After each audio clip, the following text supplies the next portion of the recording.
Are people already starting to get in line? Are individuals starting to learn their lessons? 6:05, good morning. Happy Friday. It's a Red Friday for multiple reasons. Let's go, baby. How we doing this morning? How about that? At 6:05 on a Friday. So look at this story out of New York City. Now, you might say, well, Pete, why are we starting the show in New York City? Because there's a broader point here in the wake of Donald Trump's victory on Tuesday. Something is happening, and it might be starting in New York, that could reverberate in major American cities around the country, including right here in Kansas City.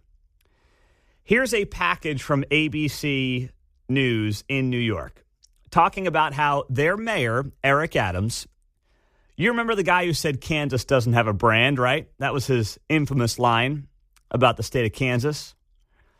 Well, he is doing something that he should have done years ago. They have a massive illegal immigration crisis in New York City.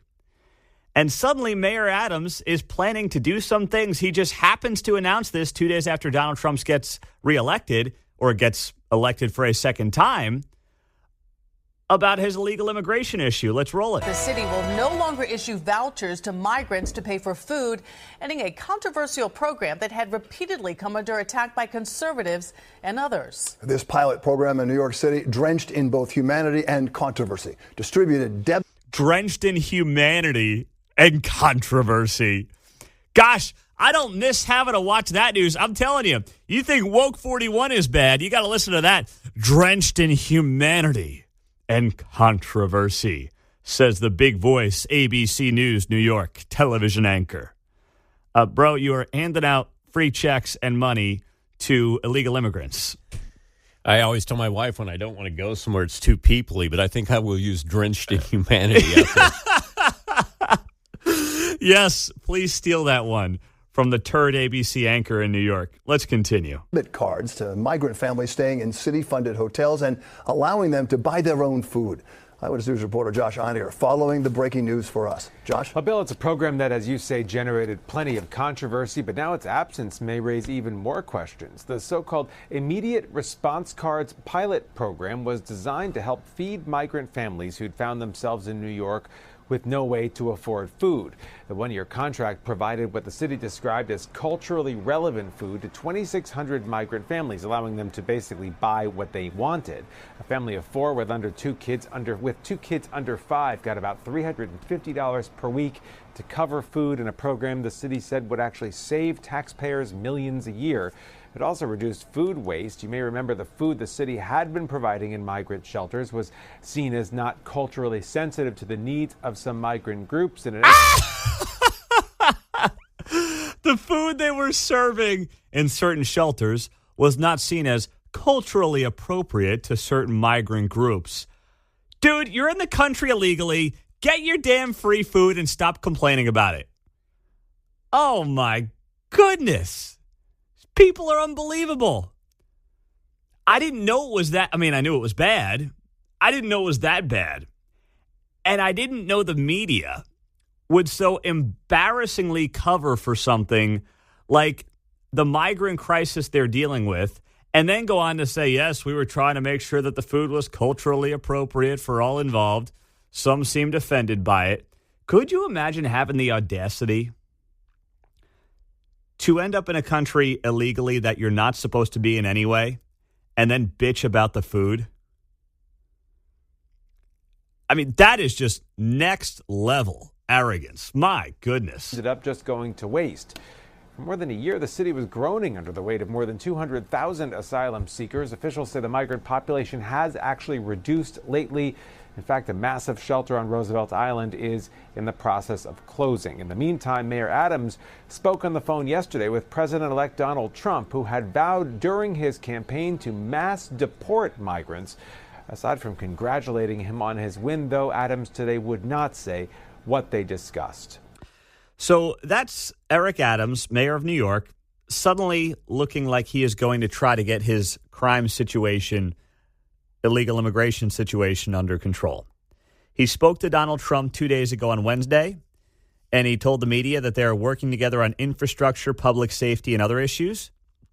And then, of course, it comes out yesterday in this news package I just shared with you that the mayor is ending migrant voucher programs, which is all about prepaid debit cards to stay in city-funded hotels, buying their own food, and the whole thing. And what will that naturally do?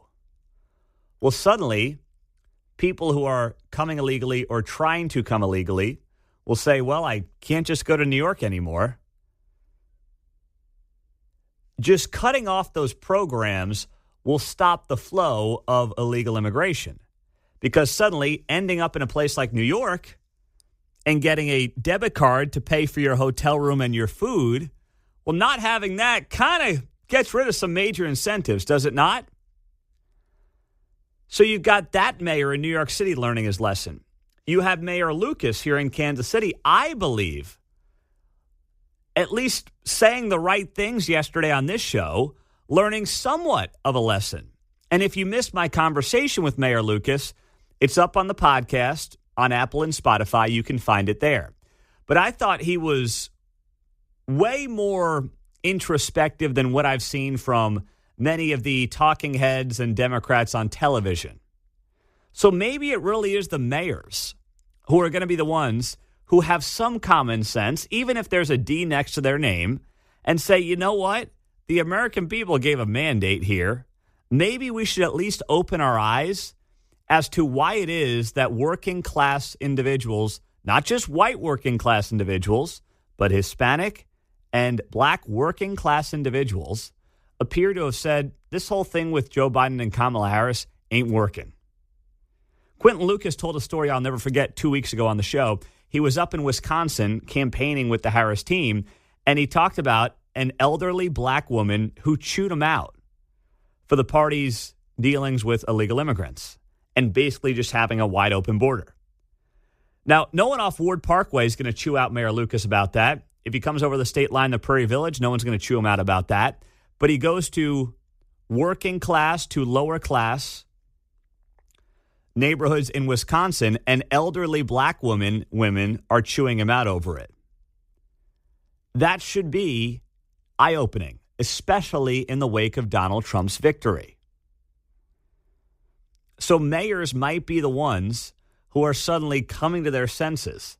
And that would be good for the Democratic Party, which would be good for America. Because the more the Democratic Party represents Bill Clinton's Democratic Party, the better off the entire country is going to be. There was a great data point, and I will post this on X this morning, that I saw yesterday from the Financial Times. And the Financial Times showed this chart how white U.S. progressives now hold views far to the left of American minorities on many issues. 4 questions I'll share with you here briefly. Question number 1, America's the greatest country in the world.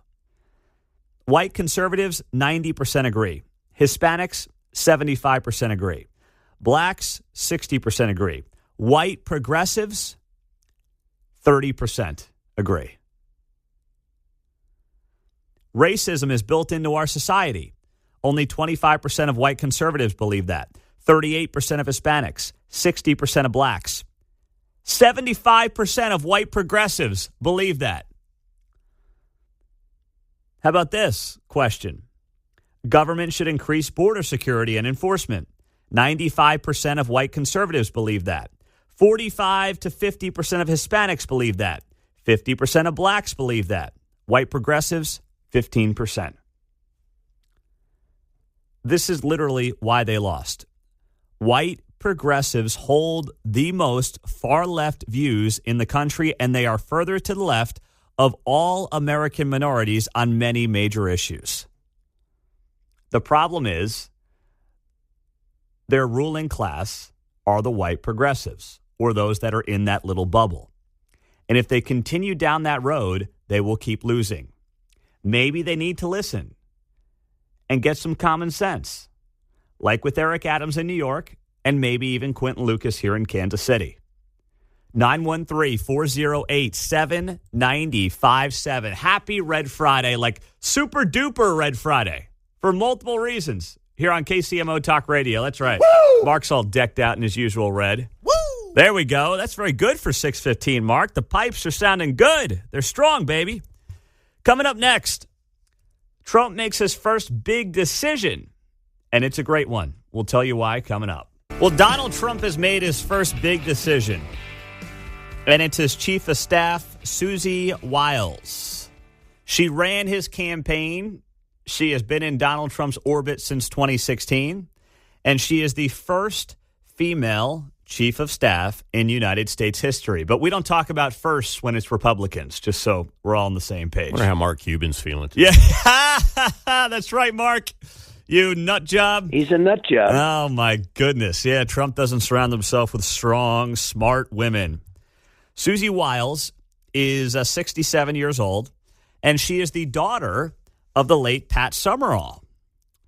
You may recall him, of course, with John Madden on the broadcasts. Hi, I'm Pat Summerall. Yeah, very good job there, Thank Mark. you. I used to hear that all the time in my video games. Yes. The Madden, was that the Madden video game? Yeah. Yeah, of course. Had that one back in the mid-'90s. Who didn't? So Susie Wiles is the daughter of Pat Summerall. Grew up in New Jersey. That's where she was raised. Of course, Pat Summerall, before his broadcasting career, was a place kicker for several NFL teams, including the Giants. She's a University of Maryland graduate. She's been a very powerful but very low-profile figure in Republican politics for a long time. There's an article from The Hill in 2022 that described her as the most powerful Republican you don't know. She has played a pivotal role in Donald Trump's political career. And Donald Trump actually referred to her the other night on stage during his victory speech as the Ice Maiden. That's her nickname. So Trump put out a statement yesterday. It is well-deserved honor to have Susie as the first ever female chief of staff in the United States history. I have no doubt that she will make our country proud.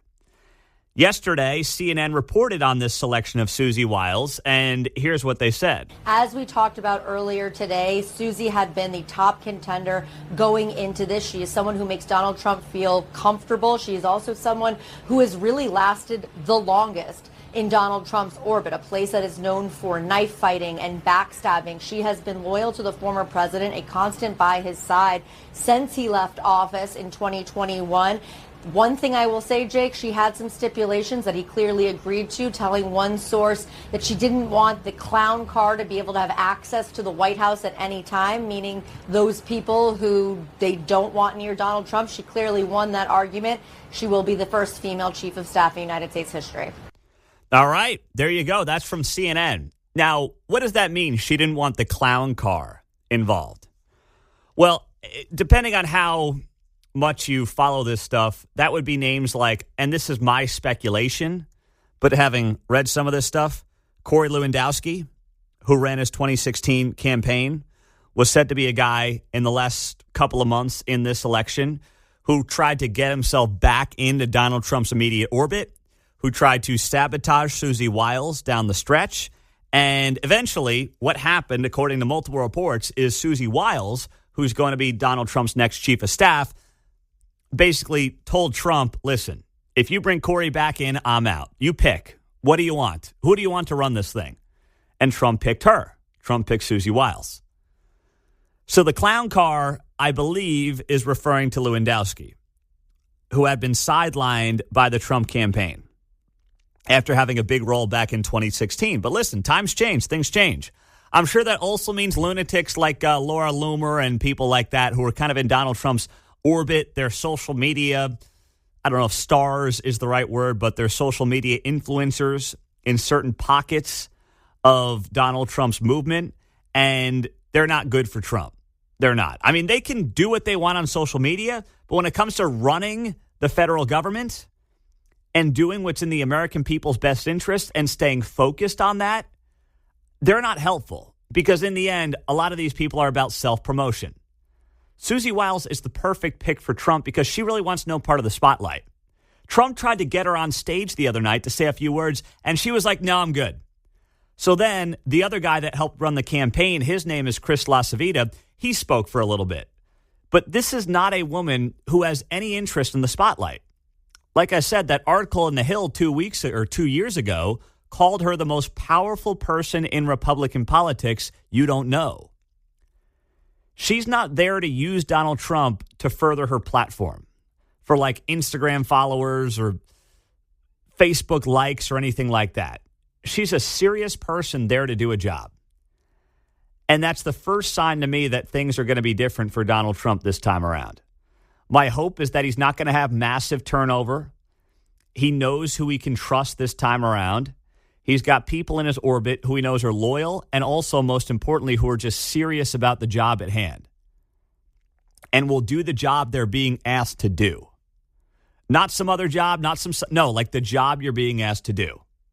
Now, as for Donald Trump's hiring plans, this came from Mark Halperin in terms of what Donald Trump's cabinet and some of his closest advisors might look like or might not look like. One of the most incredible and underappreciated and reported achievements of the Biden administration is the commitment to excellence and diversity. They did better far and away than any previous administration of finding great people who look like America. Donald Trump, I believe, doesn't have the same concern. Doesn't mean there won't be any diversity. But if he said, hey, we're going to announce 3 cabinet appointments today, they're all white men, he's not going to say, and no one around him is going to say, oh, we can't possibly do that. We have to have diversity in every announcement. I think the press secretary will be a woman. I think the chief of staff will be a woman. I think you'll see a lot of white men and a lot of big jobs. So Donald Trump is going to hire potentially based on merit and people that he knows. Is that what I'm hearing here? Is that supposed to be a bad thing? I mean, yes, it'd be great to have as much diversity as possible, but what I want Donald Trump to do is hire people that he thinks are competent and hire people that he trusts. That's it. I don't care what they look like. I don't care what their gender is. I don't think Donald Trump should for a minute sacrifice what he thinks is competency and ability to do the job to check off a box. See, here's the thing. I think the DEI movement received in large part, indirectly, massive blowback from the American people on Tuesday night. And not just from white people, from Hispanics, from Asian Americans, from even Black Americans. Their whole movement of putting people in the boxes based on their skin color and dividing people based on their skin color took a massive hit. If Donald Trump gets in the White House and does a damn good job on behalf of the American people, most people, I mean, the ruling class, elite class, MSNBC class will, but most people aren't going to give a you-know-what about what color certain people are in the cabinet. Joe Biden had a cabinet that was very diverse. And that's not the reason that Joe Biden's campaign or Joe Biden's presidency was a bad one. It's not. It's not because of the color of the people involved. It's just because there was way too much incompetency. See, that can only get you so far because in large part, when you do things based on that, it's all smoke and mirrors. Just hire the best people you can find and that you can trust, and the rest will take care of itself. Coming up, a tragedy took place in Independence. We'll catch you up on next on KCMO. Well, 2 people are dead after an officer-involved shooting in Independence yesterday afternoon. This is a tragic situation that took place at the Oval Spring Apartments complex at about 1:45 yesterday. And it's still not entirely clear what happened, but I want to make sure that you have the story here from KCTV5. Independence police say they arrived at the Oval Spring apartment complex around 1:45 on Thursday afternoon. What happened immediately after is unclear, but the end result is a police officer fired at least 1 bullet and 2 people are dead. Independence police calls the situation tragic. It always is. There's never an instance where this doesn't affect the community, your first responders. This isn't the outcome anybody wants. Residents told KCTV5 the apartment complex was swarmed by police. Since an officer shot their gun, the investigation is now in the hands of the East Jackson County Police-involved incident team. I looked around and there was just nothing but cops everywhere.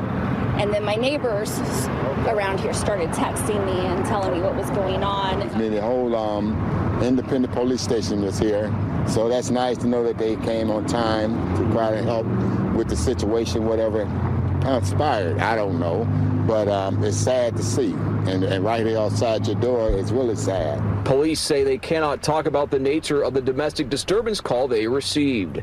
They also don't know what prompted an officer to use their gun. But we do know no officers were injured. Now, Fox 4 is reporting late last night that the family is telling them the victim was a 4-month-old girl and her mother, who they say was holding a knife when the police shot. Fox 4 reporting here, families say the mother, in crisis and armed with a knife, didn't want to give her baby over to anyone else. Now, what led to an officer firing his weapon in this situation, I don't know. And nobody knows right now. Independent police are not saying what led up to the shooting. As noted, it's being investigated by an outside organization. It will not be an internal investigation. And I'm totally fine with that. I mean, these investigations should not be done internally. They were in too many departments up until the last few years. If there's any good policy that came out of the stupidity of 2020, it was departments who already weren't doing this, realizing that we should not be investigating ourselves with officer-involved shootings. I have absolutely no issue with that whatsoever. Nobody really should. But right now, everybody is being pretty tight-lipped about this situation. But the fact that you have, according to Fox 4, a 4-month-old losing their life in an absolute tragedy like this is horrific. Absolutely horrific. And now you'll have a select group of detectives from Eastern Jackson County law enforcement agencies who have taken over this investigation, as is customary in an officer-involved shooting. So if we get more information on that this morning, we will share it with you here on KCMO. We were just at the Independence Police Department for a Back the Blue tour. I want to say that was in May. We were there. And we actually are planning our next Back the Blue for 2 weeks from today. So as soon as I can announce that, I will do that probably on Monday here on KCMO Talk Radio. But anytime you have an officer-involved shooting like this, it's horrible for everybody. It's horrible for the officer. It's obviously tragic for the family. And you have a 4-month-old who appears to have lost his or her life. It makes your stomach churn. Now, speaking of this issue, we now have Governor-elect Mike Kehoe in office, of course, in the state of Missouri. He won overwhelmingly on Tuesday night against Crystal Quade. And Mike Kehoe had his first press conference yesterday, and he was asked about former Kansas City police detective Eric DeValcanaire, who, of course, is still sitting in prison for a shooting of Cameron Lamb back in 2019, which there's plenty of evidence to suggest was simply a politically motivated prosecution by Jackson County Prosecutor Gene Peters Baker, and a prosecution that continues to reverberate around law enforcement in this town and has resulted in a law enforcement community that does not trust its prosecutor's office, and nor should it. So Mike Kehoe was asked about DeValcanaire yesterday, and here's what he had to say. I want to ask about Eric DeValcanaire. Yes. Do you think that person is going to pardon him before, or is that something that's going to be on your desk when you take over? I'm very sensitive to Eric's case. I would consider Sarah a good friend of my wife and I's. I met Sarah and Eric before he was in prison, and I would say wrongly. I believe we need to have Eric's back. And I've been very vocal about saying, should I succeed in running for governor, Eric DeValcanaire will be home with his family. I still am hopeful and prayerful that happens before I get into the governor's office. That was Mike Kehoe during his press conference yesterday. I do believe a pardon is going to come for Eric DeValcanaire from Mike Parson. I don't believe that Mike Kehoe is going to have to do this. It's good to have him on the record saying that he will do it. Now, notice how he says he will be home. That may not mean a full pardon. That may mean a commutation of a sentence, whatever. I don't know. But he is hedging himself a little bit there when he says Eric will be home. He's not saying how exactly he would get him home, but he's saying he will be home. I believe Mike Parson wanted to wait until after the election. Now, I don't agree with that. I have full respect for Mike Parson. I think he's done a solid job as the governor of Missouri. There was always room for improvement, but, I'll take solid based on how he got into office with all the Greitens stuff from 6 years ago. But if you truly believe that Eric Greitens should not be in prison, then there is no reason to wait. I don't think you play electoral politics with a man's life who you don't believe should be behind bars. But I understand that politics drives a lot and more than it frankly should in many cases. So I get why they wanted to say, listen, we don't want to upset the apple cart. We don't want to give our political opponents some big win, some big talking point right before the election. So we're going to just wait until after the election. I get it. I do. But it's easy to say that from a political perspective while a wife and her children don't have their husband and father at home right now. So it's very easy to do that while also missing the point of a guy sitting behind bars unfairly while his wife and his kids are like, hey, where's dad at? So I just hope that now that the election's over, I hope Mike Parson does it today. But why not do it today? Fine, you don't want to do it the day after the election. That might be too obvious. But do it today. Friday, Friday news dump. They all do it. You jump it on a Friday. You go into the weekend. People are still thinking about the national election. They're less into their local news right now. Today feels like as good a time as any. The next best time would be tomorrow, the day after that, the day after that. But something tells me it might be, and I'm just totally guessing here. Like I don't have any insight on this or any more than you do, but this is just my speculation. Maybe it's like the Friday before Thanksgiving. Maybe it's Black Friday. I don't know. Thanksgiving. Oh! Boy, I love Thanksgiving. Oh, man. Maybe. Good time for his family to get him back. Yeah, well, he's got it. They've got to get him back before the holidays. Come on now. Can the guy celebrate Thanksgiving with his family? Come on. Do it for Rex Archer, would you please? Come on. Thanksgiving. Oh! Boy, I love Thanksgiving. Do it for that big old slob of a boy, the former KCMO health director. Do it for Rex, would you please? But at the very latest before Christmas, you can't. I mean, what are you going to wait till January? You're like your last day in office if you're Mike Parson? Just do it. You're done. You're a lame duck. Kehoe's elected. You know it's the right thing to do. So just do it and don't overthink it. That's the other thing. Sometimes politicians overthink stuff. There's never a great time to do anything, right? There isn't. Reminds me of when we were trying to figure out when we were going to have our first kid. And you start thinking about, exactly. I want to have it this time of year. I want to have a spring baby. I want to have a fall baby. I want to have a summer baby. Well, I've got this wedding coming up. I want to be able to, have a drink at that wedding coming up. It's like, just go. Just do it, okay? Literally, just do it. Just get it over with. Stop overthinking it, okay? God will let you know when it's time to have your child. Have some fun in the meantime. Get to baby making and move on with your life. That's what I would like to see Mike Parson do here. 913-408-7957. On the text line. Pete, it's good to hear the gravy man back. I about wrecked my car laughing. Oh, Thanksgiving. Oh! Boy, I love Thanksgiving. Listen, this is Sexy Rexy's month, okay? So you're going to hear plenty more about Rex Archer's love for Thanksgiving. And if you're new to the show, that guy was the Kansas City health director during COVID. And he told people during COVID they were better off jumping out of a second-story window than dining inside. I kid you not. Absolute lunatic. Thank God he's retired. It's 6:45 on KCMO. Well, I wish these people would retire. I'll tell you who that is coming up next on KCMO Talk Radio. Man, I've got the best crack research staff in Kansas City. We were just talking about old Rex Archer, former Kansas City health director.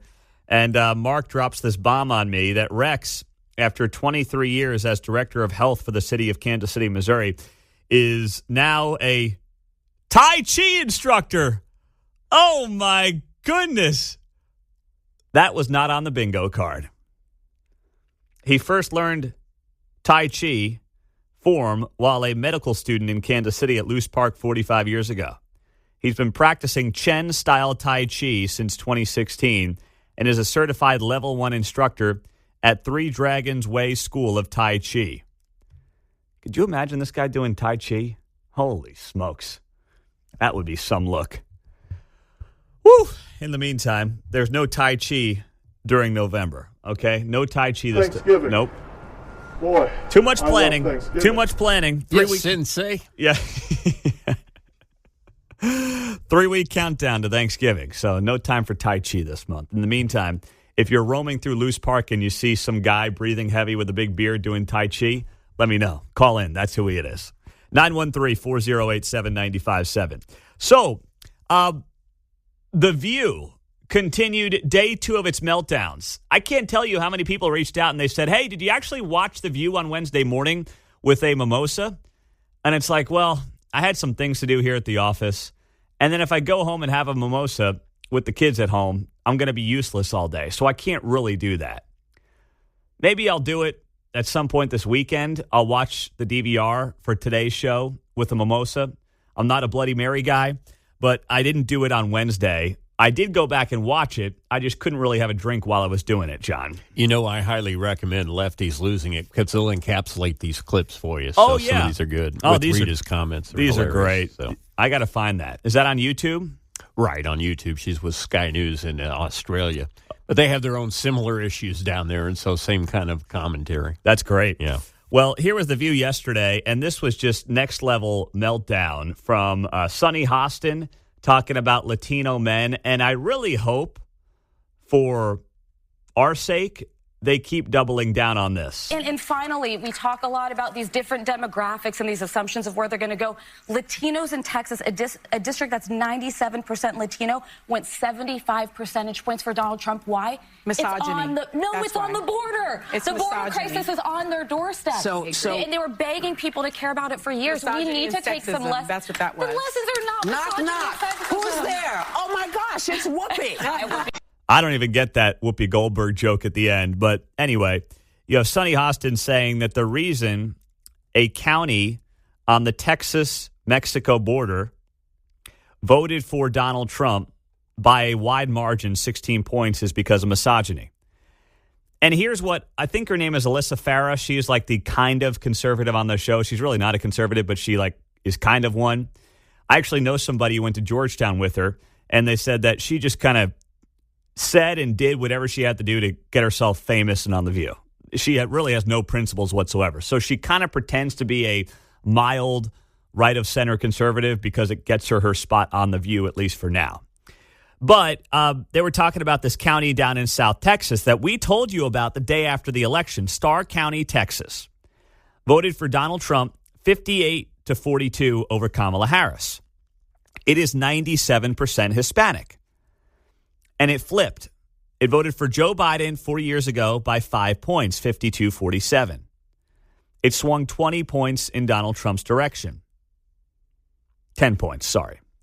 But when you think about it, it went from Biden +5 to Trump +16. So overall, that's basically a 20-point swing there. But if it's really all about misogyny, and if it's really all about sexism, then explain this, Sunny Hostin on The View. How is it that Hillary Clinton won this county by 60 points, 79-19, back in 2016? So I guess a bunch of misogynistic, sexist Hispanics moved into Starr County, Texas over the last 8 years because they were very happy to vote for a woman president back in 2016. But 8 years later, they didn't want to vote for this female presidential candidate. They're both women, so explain that level of misogyny if you're Sunny Hostin. And that's where these people have to have their facts. And that's where Alyssa Farah has to come back and say, it can't be sexism. You literally have, within 8 years, 2 female nominees on the Democratic side. And the first female nominee got 79% of the vote in the same exact county that 8 years later, another female nominee got 42% of the vote. Please explain that to me. And it's not just there. I saw this from Steve Kornacki.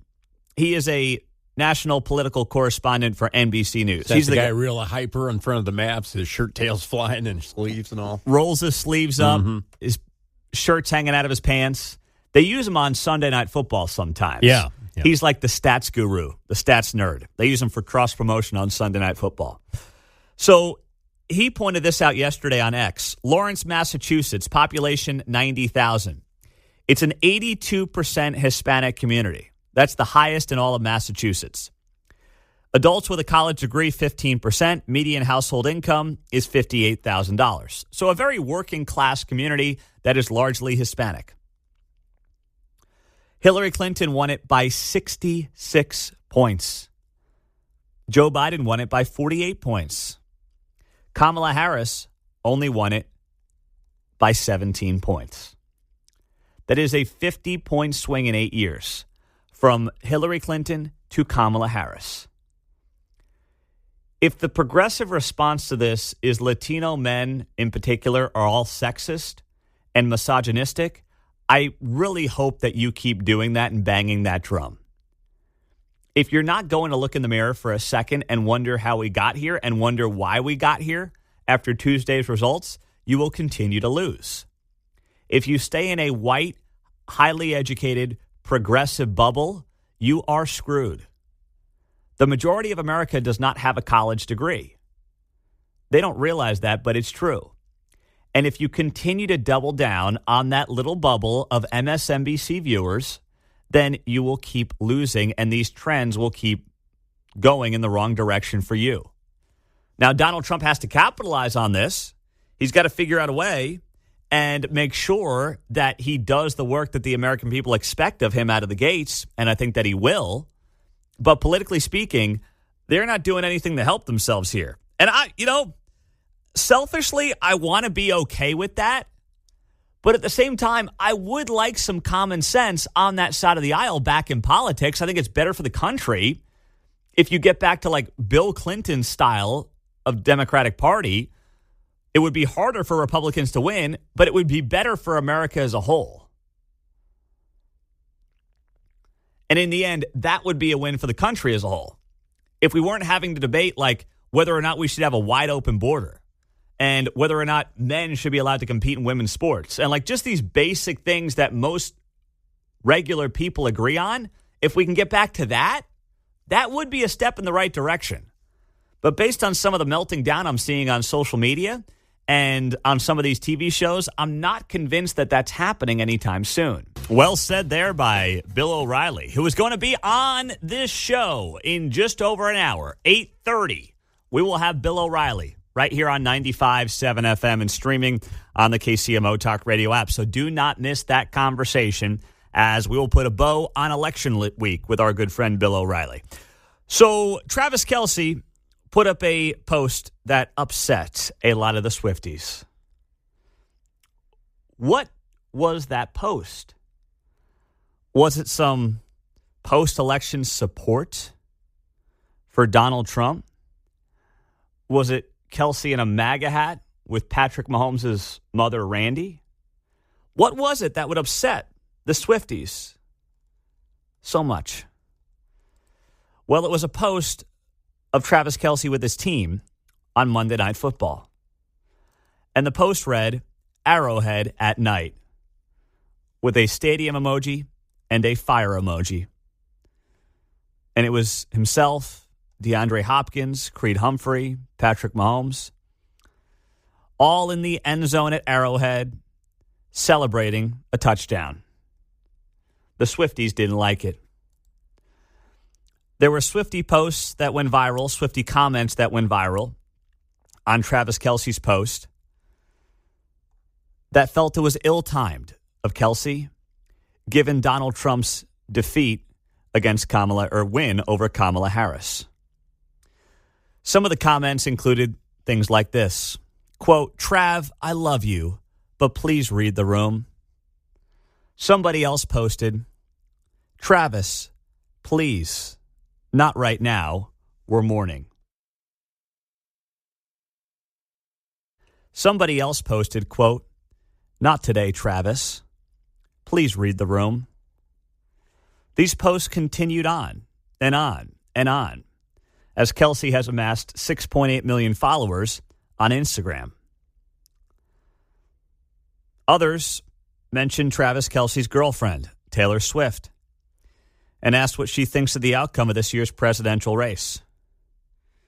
Of course, she endorsed Kamala Harris and Tiananmen Tim back in September. It is amazing that we have people who are commenting on a football post from a football player as if that's an inappropriate thing to do in the days following an election. But this is in part the downside of what Travis Kelce signed up for.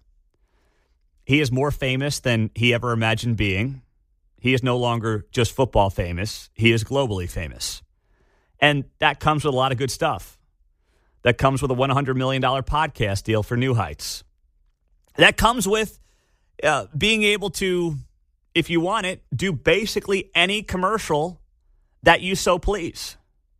Nobody's turning down Travis Kelce for anything. Any late night show, any media hit you want to do, people will beg you to do if you're Travis Kelce. The downside is dealing with Swifties. The downside is having to sit there and put up a post of you and your teammates playing football and deal with nonsense like people telling you to read the room. As if the entire country is mourning the loss of Kamala Harris. In fact, 72 million people are celebrating it this week. It's a Red Friday here in Kansas City, but it's an extra Red Friday here in Kansas City because of how this week has gone. It is the reddest of Red Fridays in Kansas City. And the best part about all this is that they can't even complain about the Electoral College. They can't even say that these dopey flyover states like Kansas and Missouri and Wisconsin and Pennsylvania and Michigan and so many others that some of them can't even point out on a map is just run by rubes. It's an antiquated system, and we've got to get back to a popular vote. They can't even do that right now. Well, never mind that the photograph is a picture of reading the room yes. at Arrowhead Stadium, right? Literally, reading the room at Arrowhead Stadium. So I am here for the crocodile tears from the Swifties. I do want to let you know that I'm also here for you. If you want to drop onto my Instagram, at Pete Mundo, and leave some dopey comments, I will gladly respond. Travis Kelce won't. He's got too much to protect. But I am happy to go back and forth on Instagram if the Swifties want to find me, at Pete Mundo.